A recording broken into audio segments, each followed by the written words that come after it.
Di video ini, kita akan membahas tuntas perjalanan dua kerajaan besar Hindu-Buddha di Indonesia dengan cara yang seru, ringan, tapi tetap penuh makna. Jadi pastikan kamu tonton sampai habis, karena di akhir nanti ada fakta menarik yang jarang dibahas di buku Sejarah Sekolah. Kalau kamu pecinta sejarah Nusantara, jangan lupa klik like, tulis pendapat kamu di kolom komentar, dan tentu saja subscribe, supaya nggak ketinggalan kisah-kisah epik lainnya dari masa lalu Indonesia. Karena sejarah bukan sekadar cerita lama, ia adalah jejak identitas kita sebagai bangsa. Yuk, kita mulai perjalanan waktunya.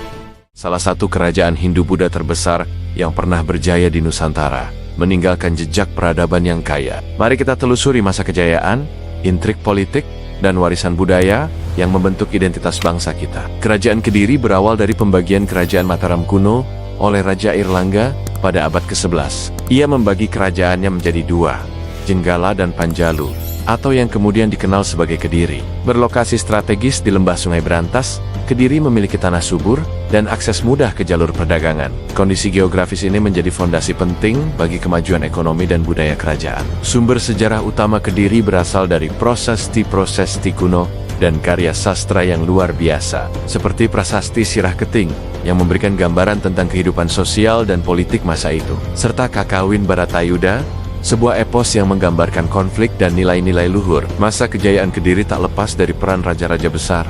Salah satunya adalah Raja Jayabaya. Di bawah kepemimpinannya, Kediri mencapai puncak kemakmuran dan stabilitas. Masyarakat hidup tentram, perdagangan berkembang pesat, dan seni budaya mencapai puncaknya. Jayabaya juga dikenal dengan ramalan-ramalannya yang legendaris, memengaruhi kepercayaan masyarakat hingga kini. Ramalan tersebut tidak hanya menjadi bagian dari folklore, tetapi juga cerminan kebijaksanaan dan pandangan jauh ke depan. Sastra dan budaya berkembang pesat, melahirkan karya-karya monumental yang menjadi warisan tak ternilai. Namun, kejayaan tak selalu abadi. Raja Kertajaya menandai periode akhir kerajaan Kediri. Ia terlibat konflik sengit dengan kaum Brahmana yang berujung pada perpecahan di dalam kerajaan. Konflik ini melemahkan kekuasaan raja dan menciptakan ketidakstabilan politik. Menjelang akhir kekuasaannya, kerajaan menghadapi berbagai tantangan internal dan eksternal.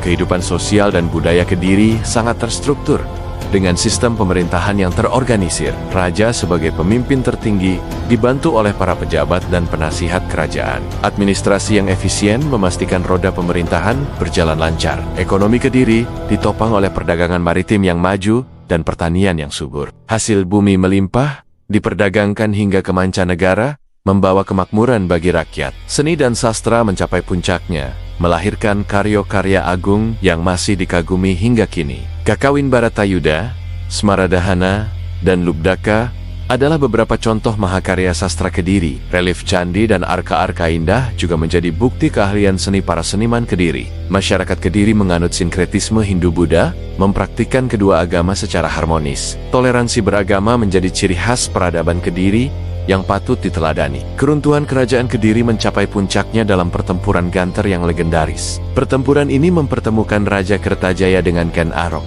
seorang tokoh yang ambisius. Kekalahan Kertajaya dalam pertempuran ini menandai berakhirnya era kerajaan Kediri dan dimulainya babak baru dalam sejarah Jawa dengan berdirinya Kerajaan Singasari. Meskipun telah runtuh, warisan kerajaan Kediri tetap hidup dalam sejarah dan budaya Indonesia. Dari prasasti hingga karya sastra, peninggalannya terus menginspirasi dan mendidikinya. Dari asal-usulnya yang penuh intrik hingga masa keemasan dan kejatuhannya yang dramatis. Singasari adalah cikal bakal kerajaan besar Majapahit, meninggalkan warisan abadi bagi bangsa ini. Kisah ini dimulai dengan seorang pemuda bernama Ken Arok, yang bukan berasal dari kalangan bangsawan. Ia tumbuh di tengah masyarakat biasa, namun memiliki ambisi dan karisma yang luar biasa. Kehidupannya diwarnai berbagai konflik dan perjuangan untuk meraih kekuasaan. Melalui serangkaian peristiwa dramatis, termasuk perebutan kekuasaan di Tumapel, Ken Arok berhasil mendirikan sebuah kerajaan baru yang kemudian dikenal sebagai Singhasari. Pada tahun 1222 Masehi, ia dinobatkan sebagai raja pertama dengan gelar Sri Raja Sabatara Sang Amurwabumi. Bersama permaisurinya, Ken Dedes, ia memulai era baru bagi Jawa Timur. Namun, masa pemerintahannya tidak berlangsung lama dan diwarnai oleh intrik istana yang rumit. Ken Arok akhirnya tewas dibunuh oleh Anusapati, putra Ken Dedes dari suami sebelumnya. Pembunuhan ini memicu siklus balas dendam yang panjang di antara keturunan Ken Arok dan Tunggul Ametung. Anusapati kemudian naik tahta, namun ia juga bernasib tragis. Ia dibunuh oleh Tohjaya, putra Ken Arok dari istri lain, sebagai bentuk balas dendam. Masa awal Singhasari adalah periode yang penuh gejolak politik dan pertumpahan darah. Namun, dari kekacauan ini, muncullah seorang pemimpin yang akan membawa Singhasari menuju puncak kejayaannya. Dialah Kertanegara, raja terakhir dan terbesar Singhasari. Kertanegara memiliki visi besar untuk mempersatukan Nusantara di bawah Panji Singhasari. Ia melancarkan ekspedisi militer yang terkenal, Ekspedisi Pamalayu, ke wilayah Melayu. Ekspedisi ini bertujuan untuk memperluas pengaruh dan kekuasaan Singhasari. Di bawah kepemimpinannya, Singhasari mencapai puncak kejayaan dalam bidang politik, ekonomi, dan budaya. Seni dan sastra berkembang pesat, menghasilkan karya-karya monumental. Agama Hindu dan Buddha hidup berdampingan secara harmonis, tercermin dalam arsitektur candi-candi. Peninggalan sejarah seperti Candi Jago dan Candi Singhasari menjadi saksi bisu kebesaran masa ini. Namun, di tengah kejayaan, ancaman besar datang dari utara. Kekaisaran Mongol di bawah Kubilai Khan mengirim utusan menuntut pengakuan kedaulatan. Kertanegara dengan berani menolak tuntutan tersebut, bahkan menghina utusan Mongol. Keputusan ini memicu kemarahan Kubilai Khan yang bersiap melancarkan invasi besar-besaran. Namun, sebelum invasi Mongol tiba, Singhasari menghadapi ancaman dari dalam. Jayakatwang, Adipati Kediri yang masih memiliki dendam lama, melancarkan pemberontakan. Pasukan Singhasari yang sebagian besar dikirim keluar Jawa untuk ekspedisi Pamalayu tidak siap menghadapi serangan ini. Ibu kota Singhasari jatuh dan Kertanegara gugur dalam pertempuran. Dengan kematian Kertanegara, berakhirlah riwayat kerajaan Singhasari. Namun, kisah Singhasari tidak berakhir begitu saja. Dari abu keruntuhannya, muncullah Raden Wijaya, menantu Kertanegara. Ia berhasil memanfaatkan kedatangan pasukan Mongol untuk mengalahkan Jayakatwang, dan kemudian mendirikan kerajaan baru yang jauh lebih besar dan megah.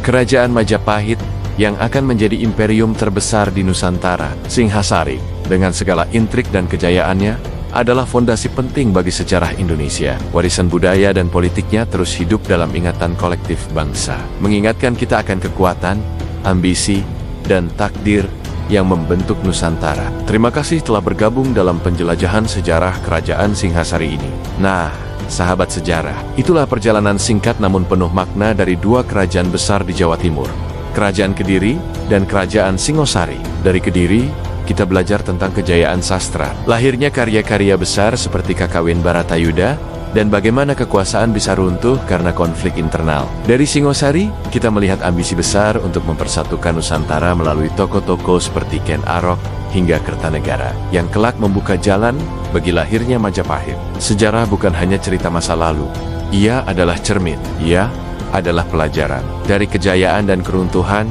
kita belajar tentang kepemimpinan, persatuan, strategi politik, dan juga pentingnya menjaga stabilitas bangsa. Kalau kalian suka konten sejarah yang dikemas ringan, berbobot, tapi tetap seru dan mudah dipahami seperti ini, jangan lupa dukung channel ini ya. Klik tombol like kalau kalian dapat wawasan baru hari ini. Tulis di kolom komentar, kerajaan mana yang menurut kalian paling menarik untuk dibahas lebih dalam?